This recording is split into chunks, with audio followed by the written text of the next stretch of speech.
Bullet train के project को 2017 में लॉन्च किया गया था और 2022 तक इस प्रोजेक्ट को पूरी तरीके से कंप्लीट हो जाना था और अब इस डेट को 2026 तक एक्सटेंड कर दिया गया है। अब ऐसे ही ना जाने कितने और प्रोजेक्ट थे जो कि सरकार ने देश में शुरू तो किए थे, लेकिन उन पर कोर्ट के द्वारा या किसी और संगठन के द्वारा रोक लगा दी गई है या फिर उसे पूरी तरीके से बंद ही कर दिया गया है। लेकिन आपको ये बात जानकर काफी ज्यादा शौक लगेगा कि सरकार को इन चीजों के कारण 126 लाख करोड़ यानी कि $16 बिलियन का घाटा लगा है और ये घाटा कोई गवर्नमेंट का नहीं है बल्कि ये देश का ही घाटा है। अब ये कोई छोटे मोटे प्रोजेक्ट तो थे नहीं बल्कि ये मेगा प्रोजेक्ट थे और इसका टोटल नंबर 116 है। अब बढ़ते इन्फ्लेशन की वजह से गवर्नमेंट ने इन प्रोजेक्ट के अंदर 20,000 करोड़ से ज्यादा डाल दिए थे, लेकिन अब इन सभी प्रोजेक्ट को या तो बंद ही करना पड़ेगा या फिर अभी इन पर स्टे लगा हुआ है। According to central policy think tank, अभी ये जो मेजोरिटी प्रोजेक्ट है वो या तो रेलवे के हैं या फिर रोड सेक्टर के हैं। इन 116 प्रोजेक्ट्स में से 50 प्रोजेक्ट्स यानी कि half of the project railway के ही हैं और इन सभी को ही ठंडे बस्ते में डाल दिया गया है।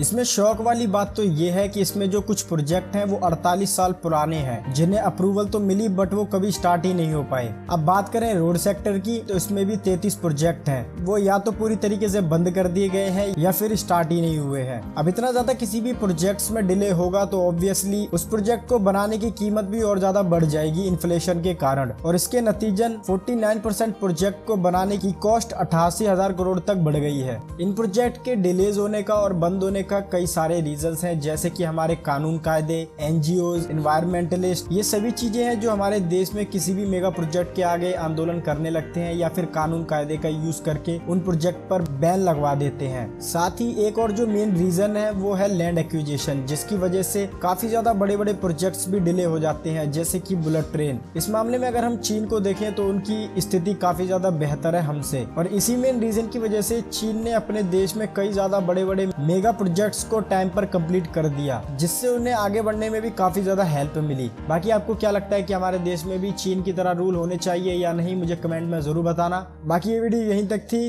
Thank for watching.